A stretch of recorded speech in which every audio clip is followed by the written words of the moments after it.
शेतकऱ्यांना FRP मिळत नाही तोपर्यंत आमदार रोहित पवार यांनी किमान 1-2 महिने तरी उपोषणाला बसावे असा टोला आमदार गोपीचंद पडळकर यांनी आमदार रोहित पवार यांना मारला. होतं शेतकऱ्यांचं कळं महाराष्ट्रामध्ये सगळ्यात लुटलं कोणी? रोहित आणि रोहितच्या आजोबाने. शेतकऱ्यांना गोळ्या घातल्या कोणी? आजोबाच्या सरकारने. मावळमध्ये जेव्हा लोक पाणी मागायला आली तेव्हा तुम्ही गोळ्या घालता.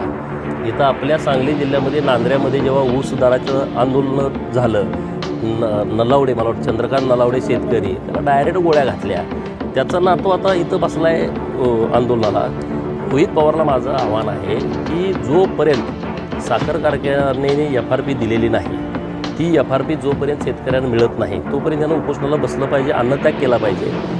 सोलापूर SP साहेबांना माझी विनंती आहे, पोलीस प्रोटेक्शन रोहित पवारच्या बाजूला लावा. त्याला एक अन्नाचा घाससुद्धा खाऊ देऊ नका. नुसत्या बातमीपुरतं, नाटक करण्यापुरतं रोहित पवाराचं हे आंदोलन आहे ते होता कामा नाही.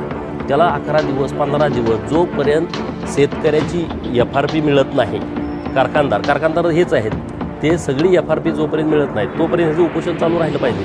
नाहीतर नुसतं नाटक, मीडियामध्ये यायचं, सकाळपासून बसायचं, असलं नाटक असेल तर ते काही योग्य नाही. आणि रोहित पवारला ॲक्टिंग करायचं माहीत आहे. त्याचे ते सल्लागार हुशार आहेत. सकाळी 9ला तू ये आणि मग तू दिवसभर मीडियामध्ये दिसतोय, ह्याचा हा प्रकार आहे. शेतकऱ्याचं काय याला पडलं आहे? कारखाने सगळ्यात जास्त दाबले कुणी?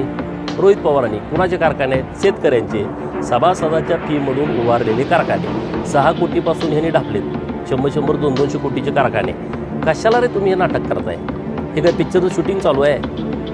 हे काय नटरंग पिक्चरचं शूटिंग आहे? तिथं तू ॲक्टिंग करायला गेला आहेस?